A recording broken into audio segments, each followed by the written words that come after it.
Okay, so I'm going to be revisiting Kaschei for a little bit, slash Acrylic Horizon, because I got a comment that said I might have missed something in Acrylic Horizon, because like I think you were supposed to go back to this section after you played the section following this one.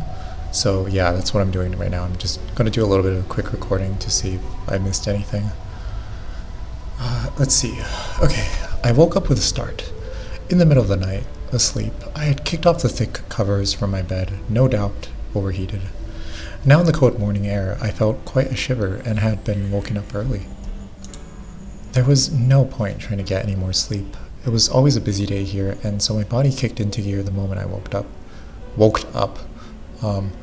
Anyways, I opened the window in my room to greet the morning. Days in the town could always get a bit depressing this time of the year. The ceiling was frozen over, the very top darkened by... I was about to say the very top. The very top darkened. The very top darkened by a large patch of snowfall. I could see icy cracks there where a little bit of light could shine through, but not much. I liked getting up early on the rare days when it did happen. The town's an early morning winter, before the illumination was switched on, felt strangely beautiful to me. I grabbed the coat hanging by my door and began to walk down the stairs. This is me right now recording at like in the middle of the night because my sleep schedule is like completely weird at the moment.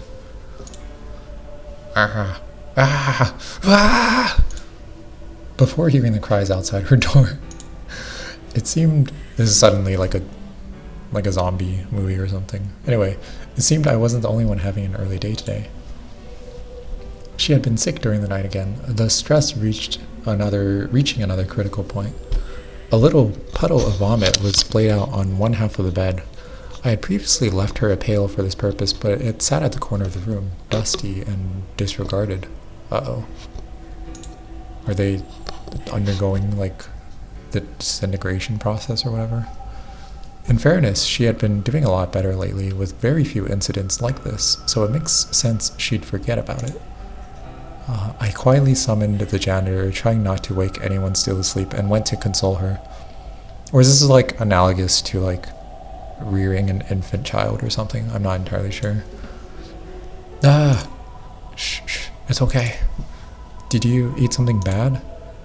I don't know. My head is spinning. No, it must just be from worrying. Of course it was. It always was. We both knew that. Still, it felt bad to admit it so out loud. Also, my voice is just completely weird right now from my trip. I feel like I inhaled so much secondhand smoke for the past like 7 days. I was like basically wandering a city with a lot of like smog and people smoking. So, also I was literally at this like nightclub thing venue where it was just like a tiny room. And like so many people were smoking in there that it felt like a hot box, but instead it was just for secondhand smoke. And I think that did wonders for my lung health, to put it lightly. Anyways, I had gotten used to not bringing it up first. It'll be okay, Mom. It's still early. Try to go to sleep early. Haha, she grinned a toothy grin. No, sleep won't come again that easily. Just try to lie back then and relax. Okay. The janitor had changed the sheets and quickly finished mopping. Wait, hold on.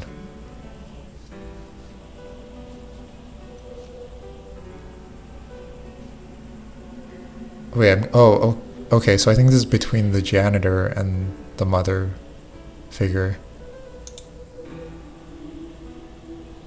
Oh wait, no, the janitor is just like sweeping up afterwards. Anyways, I'll let you two be alone for a bit. Sorry for the trouble. Cleaning closet was locked up. Couldn't find the key. Had to haul my stuff from the shed. I grabbed her hand before she could walk away. I'll see you later tonight, yeah? She pushed me away a little. But, aren't you going to be busy with the new person and all? That'll be fine. It's always better to let them rest for the first day anyway. Is this an Inside Out 2 moment? Mom smiles a little smile at that. I think in her own way, she is proud of me, even though I know she feels like I've betrayed her a bit. Great, see you then. The janitor grabs the metal pail by the door and ducks it under her arm. Oh, I'm taking this, by the way. It turns out it had a hole in it. The door shuts closed with a delicate click.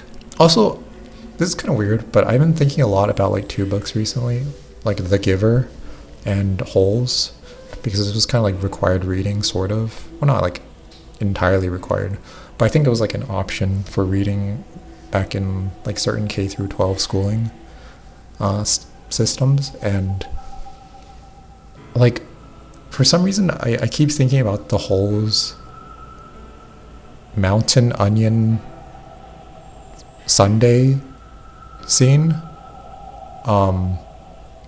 where the character like is like, here, just eat this onion, and it's pretty much just like an ice cream sundae or whatever.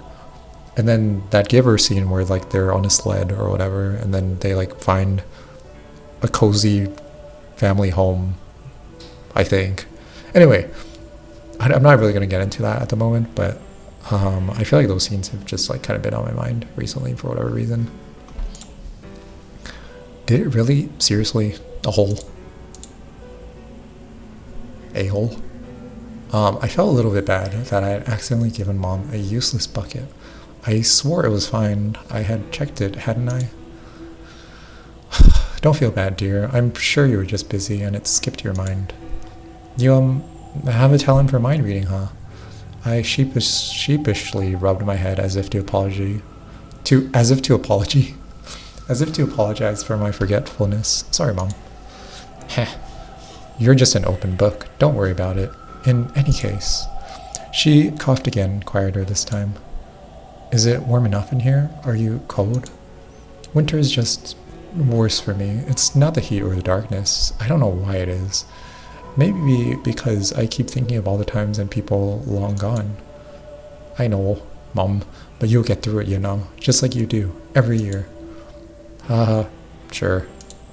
The expression of pain on her face subsided a little. You're the only one here who still calls me that, you know. Well, 'cause it's true, you helped me a lot back then, still do too. But just as quickly, that strained face, those turned eyebrows, and tightly shut eyes soon made their return. Heh, I'm just a nuisance to you now, all my fault too. I fall to the floor now, level with her body, resting on the bed, and touch her hand lightly. No, not at all, Mom. You'll be okay. You just have to stop stressing out so much, that's all. It must be killing you. She smiled faintly. You should go. I'd like to be alone for a bit, and they're gonna switch it on soon. I know you prefer walking in the night, instead of when that infernal thing is microwaving the whole town. Oh, Mom, how'd you know I was going out? She coughed again. You've had your coat on this entire time.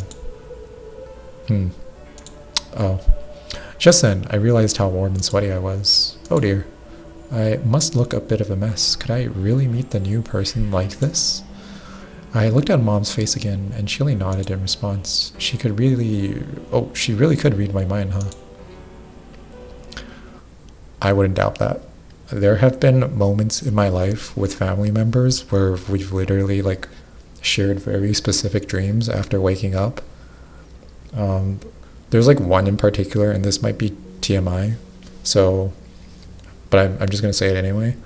There was like a family member where I like asked them one day after waking up. I was like, "Hey, did you have a dream where you like publicly defecated and were like desperately looking for a bathroom, like randomly?" And they were like, how did you know? And I was like, yeah, I had a dream where I like literally publicly defecated, and I was like looking for a restaurant or like a food, like somewhere to like use their public bathroom in. And I like, by the time I went into the public bathroom, I was just like, oh my gosh, this is such a mess.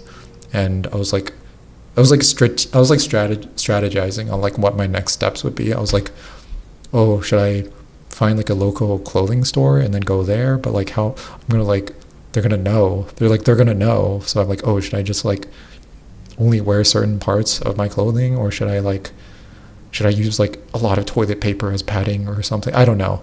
Anyway, I told you this was gonna be TMI, but the weird part was like they were like, yeah, I had this pretty much a very similar dream, and then I was like, oh, that's pretty weird, and they were like, yeah, that is pretty weird, and that was pretty much that. Anyway, the air is cold and sweet. I can see my breath. It's so nice and refreshing. The town is illuminated by little street lamps placed haphazardly here and there.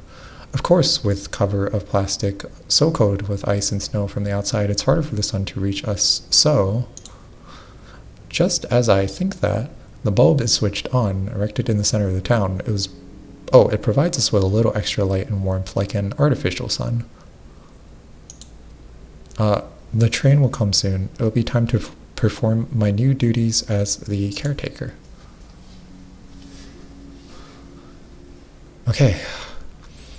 I waited for her on that same old iron bench, bundled up in my coat and scarf. This time of year, the town had few visitors and even fewer permanent arrivals. I was worried, to be honest. The winters here did not make up for the best first impression. I wanted the new person to feel as welcome as possible. I looked at the pile of statues in the park. The same old dedication had been placed on the tallest one, but many, many years had passed since I had last been here, and the meek, realistic old woman had been replaced by a melted, deformed figure, his body contorted, nude with outstretched, impossible arms. I wonder if this made for a better or worse introduction than what I saw, but I couldn't wonder for long. Not long after, the train slowly pulled up into the station, and I waved her over. I wonder if the setting is like making reference to either like a war setting or like a climate change setting or something. With shaking fingers, I poured her a cup of tea. The janitor was lucky enough to find me this insulated flask. It's quite a lucky thing. Tea hits the spot on a day like today, doesn't it? Yeah, she nodded. It was hard not to compare her to myself all those years ago, still so young, so inexperienced. But I had rehearsed for this moment. It was my job to ease her into her new life, just as Mom had done for me so long ago. It's a good idea to try and rest for the first few days. Yeah. A typical Instagram commenter. Peak nonchalance. I'll make things easy for you so you can focus on the adjustment. Yeah, okay. I looked at the massive statues, coated with ice and snow, corrupted by condensation dripped down from the ceiling. Summer might have been a better time to come. This park is a lot nicer then. You haven't eaten your sandwich. Oh, right, sorry. Hold on a second. What the flip is that thing? How what? You mean my phone? Wait, are they checking Instagram? Do they just let you have those? I hadn't seen a working cellular in a long time. I found plenty back in the days when I worked at the Lost and Found. None of them were functional though. Yeah, sure, why not? Reception is kind of bad though. It all made sense. Oh, okay. It had all made sense now. Her attention was simply elsewhere. I hadn't messed things up yet, thankfully. Oh, okay. So I guess that character is... I feel like... I feel like that character is representational of Instagram commenter. Or commenter that is, like, very nonchalant. But I will say, I've been thinking about this a little bit, and I don't think that like the nonchalance commenter, online commenter, or responder or texter is always like, I don't feel that it is always a thing to do with like non-existent attention span or just trying to like play things cool. Partially, I feel like the nonchalant commenter kind of thing has something to do with like dyslexia and reading and writing sort of comprehension a little bit. And you can argue that maybe those things have overlap with social media and like attention span frying content. But either way, regardless, I don't feel like online nonchalant comments that are just like very quick and concise are always like an inherently negative thing, or are always like, I don't feel like they're entirely unjustified, I guess is what I'm trying to say. And I also feel like there's an aspect of it that has to do with a feeling of like perception, like people raised online, like terminally online, kind of have like an acute awareness of how like monitored and how parasocial and how everything, I guess, online feels like it's being recorded, sort of thing, like as if all comments are sort of like a live chat thing on a stream, perhaps like a live stream. And in that way, I feel like it's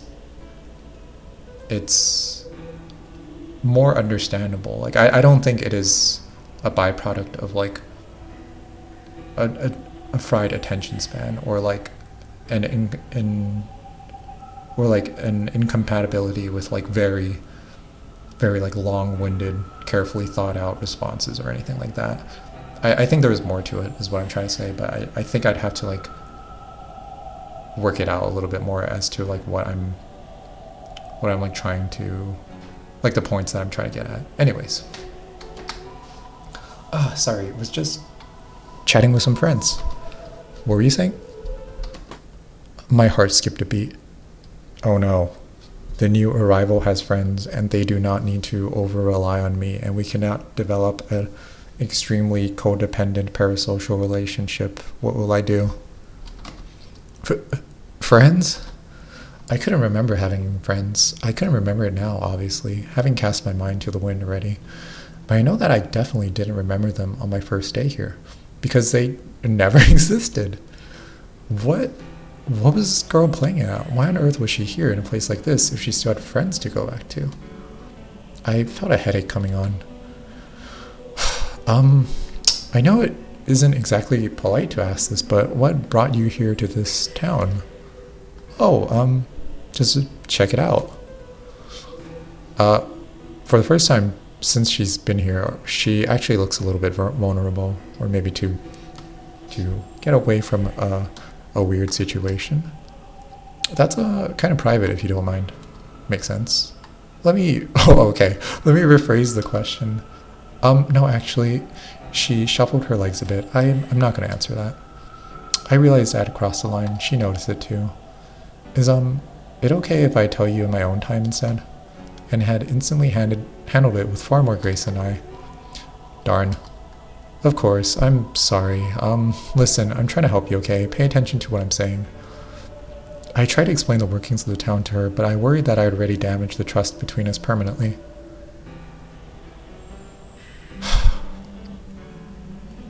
Inside Out 2 moment. Okay, not really. But I guess it's just because I watched Inside Out 2 like a day ago on my plane. So I'm like making weird, kind of like heavy-handed parallels between that and this game now. Like unnecessary parallels. I don't think they're like, I mean, they sort of like broach upon similar kind of topics, but admittedly present them in very, very different ways. So, this is your room. You'll stay here for now. Not bad, not bad. She jumped onto the bed to test its comfort. How old is this place? It's huge. It is very old. When I first came here, it was quite a mess, to tell you the truth. I find it to be a very beautiful house. I wonder if this story, Acrylic Horizon, and the setting has...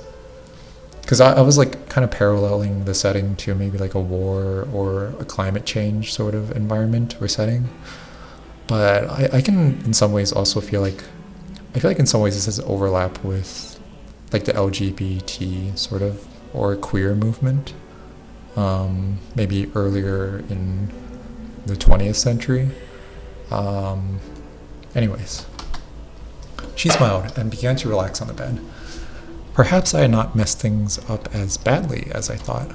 I'll let you get your bearings then, before dinner. I moved to leave the room, but suddenly remembered something. I had planned to ask this earlier, but the day's events had left me a little exasperated. It felt like a bad move to do it now, but I couldn't help myself. I had planned this for so long. Ever since I learned I was going to get new duties, and so... Excuse me. I'm the caretaker. My job presently is to look after everyone in this house, especially you since you're new. Right, yeah? She had already gone back to her phone. You already said that. Yeah. I gulped. There was no use in hesitation any longer. I had to try. Oh. Some of the people here also call me mother or mom. It's kind of like a tradition among the housekeepers.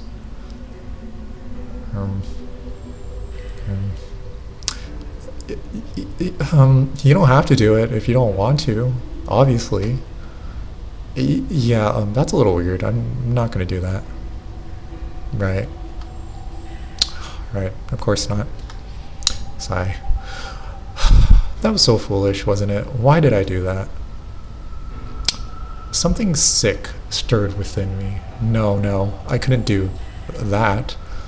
I didn't want to be cruel, yet at the same time I couldn't help but want to punish this girl. She had been so flippant, so cool. I wanted to see that facade crack. I want to see your average Instagram commenter break apart. I want to dissect the average Instagram commenter, if only for an instant. Well, anyway, I continued, everyone here has a name, too, corresponding with their role. Just as I am the caretaker, you'll be the mechanic from now on. Oh, sorry. Just as I am the caretaker, you'll be the mechanic. From now on, you'll find your own name meaningless. I waited for the realization to dawn on her. This would surely shake her up a bit, and then... Well, I do have a name, though. It's Ash. What? Okay, non-related, but I did have a coworker that also happened to, I think, exhibit similar characteristics. And their name was also Ash. But anyway, yeah, Ash. Cool, right? No, you can't possibly remember your name. She laughed. Nope, haha. That was one of the first things to go, just as I left the station. But I already had a new name in mind. Their swag. I've done a 180. The typical Instagram commenter. Swag. Pretty cool. Lots to learn. The caretaker has lots to learn from Instagram commenter. She looked up from her home briefly. That's not against any rules, is it? I wondered. It felt wrong to me, very, very wrong, in a way I couldn't describe. But she was right. There wasn't any law or rule against it. Well, Ash, I'll see you later. Bye, she said, as I slowly crawled back up to my room. Ooh, that was... I decided it best to go to bed early tonight. I would deal with Ash in the morning. She's gonna put like parental locks on Ash's phone or something. Hey, you still with us, Laurie? Snap out of it. We need to talk to you again. Okay, I think I have to edit this part out.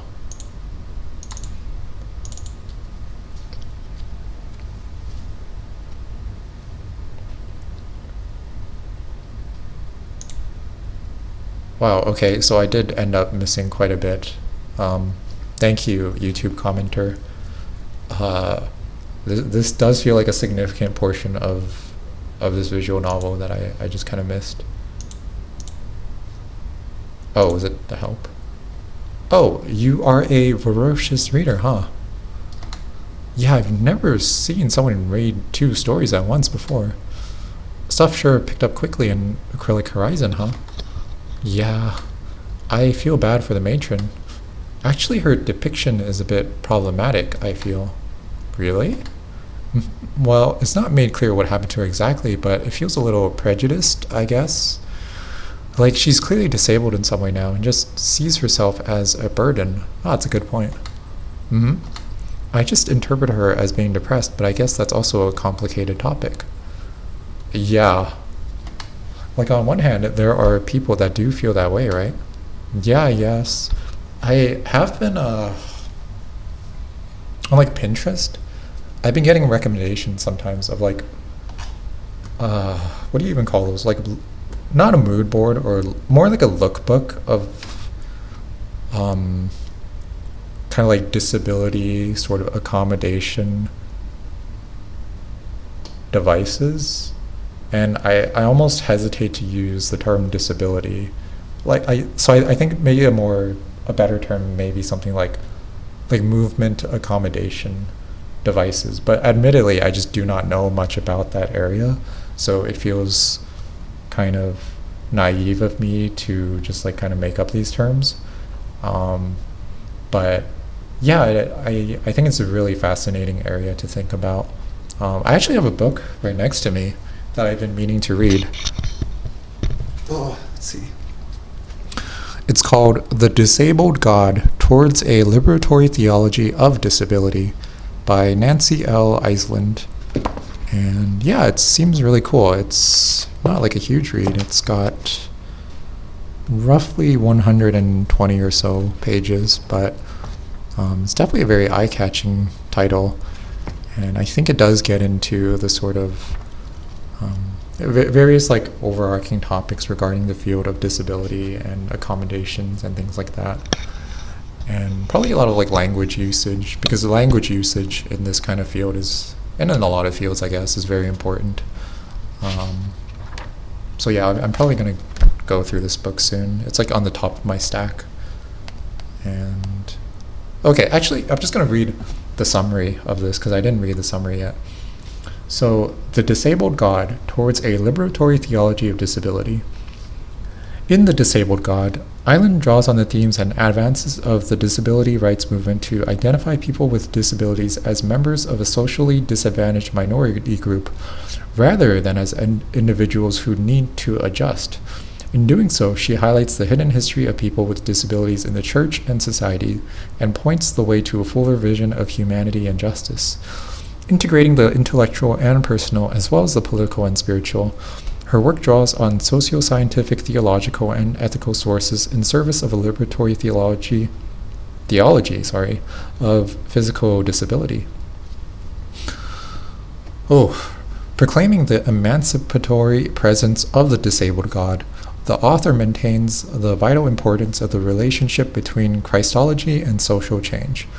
Iceland contends that in the Eucharist, Christians encounter the disabled God, and many participate in new imaginations of wholeness and new embodiments of justice. Wow, that is quite the summary. So yeah, I'm not really entirely sure like how I'm going to feel about the book after going through it, but it seems like a very interesting topic at the least. And even on this like trip, for example, that I went to, I was on a trip for the last 14 or so days, like the last two weeks, and I was like I was like in a very particular part of the city, and it was nearby the metro system, and I was just taking note of I don't know what you call it. It's like a pathway for vision impaired or blind people, where it kind of looks like Legos. I'm gonna look this up. I'm guessing it's probably something called like vision impaired walkways, because they have those all the time at like on sidewalk ramps, like those little Lego looking sections. Impaired walkways near train station. Yeah, these things. Um, so I noticed like a very long path of this sort of like yellow Lego looking sort of walkway that like really went quite far, um, like stretching out of the metro system. And I was just spending a little bit of time walking on it with my eyes closed, kind of trying to just feel it out a little bit. And obviously, I was not like going on it for a very long time. I didn't want to like bump into anybody, but yeah, it's a neat experience. Also, I also feel like these things kind of have like a foot reflexology sort of thing. It just feels good to walk on them, at least for me. But I was thinking like, how this could benefit sort of vision impaired individuals as well, but how could it also benefit like people at large? And I think there was a term for that, like accommodation of disabled persons and positive effects on large populations. There was like a term for that.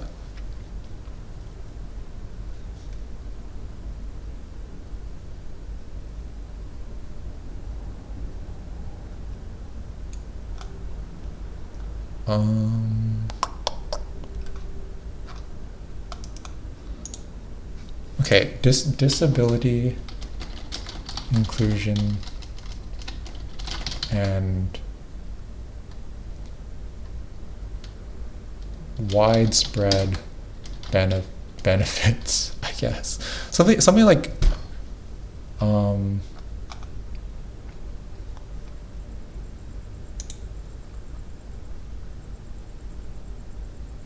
oh yeah, I think it was called the curb cut effect, yeah.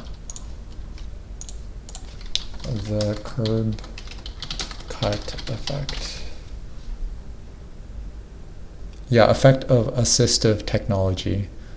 The curb cut effect is the phenomenon of disability-friendly features being used and appreciated by a larger group than the people they were designed for.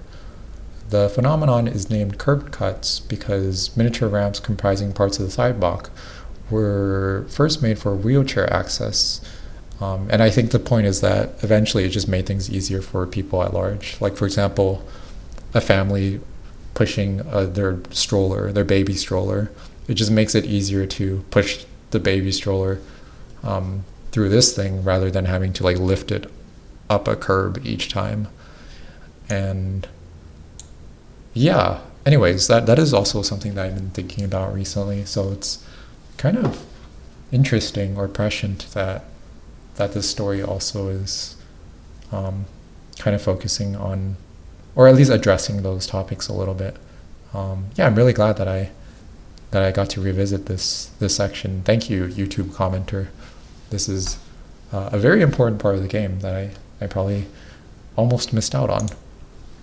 Anyway, although it does ask the question of like, what was the author's experience, or an interesting question, one that we might touch on in Twin Story as well, huh? Oh, did they also? Is there also another section of Twin Story that I missed out on? Hey, don't say that. Lori hasn't gotten that far yet.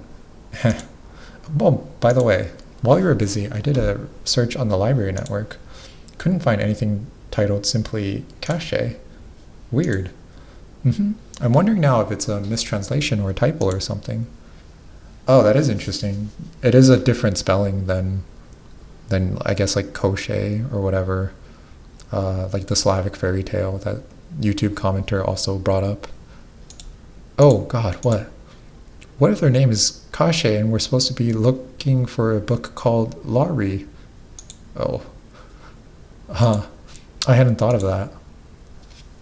Okay, I'm going to check out Twin Story for a second and see if there's anything about that that was like updated as well. Okay, checking out Twin Story real quick. I don't think there's like a second part to this part. I really do like Twin Story as well, but I think that was probably it. I'm guessing. I feel like I'm still missing on. I feel like there's probably another part still that I missed. Um, I'm not exactly sure what. Hold on. Oh, the rest of. Oh, okay. So I guess here was probably the reference to Acrylic Horizon and finishing it up. Um, okay. Mm.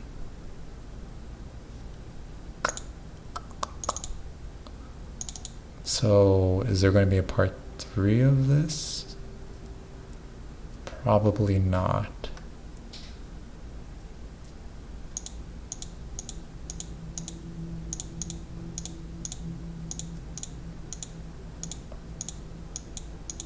Yeah. Yeah, I don't think so. Hmm.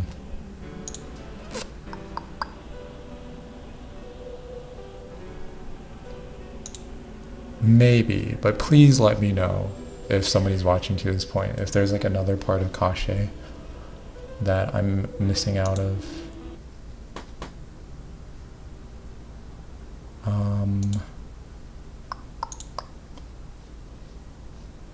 Let's see. What if I go here?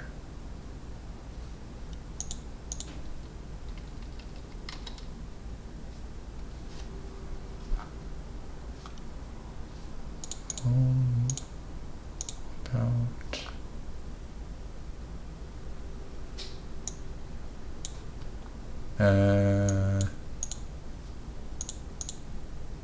pages. Fanfic.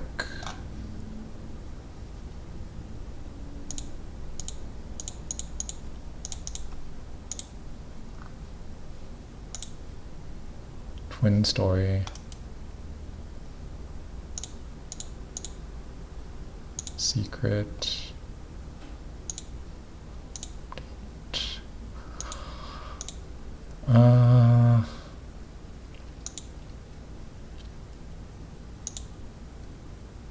Okay.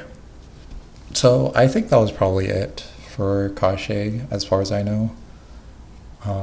There might be like an extra secret. I feel like the developer or developers are the type that would maybe include something like that, but I just really wouldn't know where to look for that kind of thing. So I'm probably gonna stop recording there. But yeah, I'm really thankful again for YouTube commenter for letting me know that I missed a section. And yeah, if I reply late to YouTube comments, it's literally because I just I don't have notifications on my phone for most things because I tend to get very like focused on certain things, and I feel that it's a little bit of a distraction for me personally, and also because like my like social battery or whatever just kind of get is like a little bit weird sometimes. Like I don't feel like I have a very balanced sort of social interaction or whatever you want to call it lifestyle, where it's usually either like I'm isolating for extended periods of times, or I'm like over sort of messaging people or like really making like very long responses or comments to people. It's very difficult for me for whatever reason to maintain a regularly scheduled sort of like messaging or chat with others. I don't know why. But I guess I'm working on it, and I'd like to develop a sort of healthier kind of communication style with people and things like that. Yeah. So anyways, thanks for watching.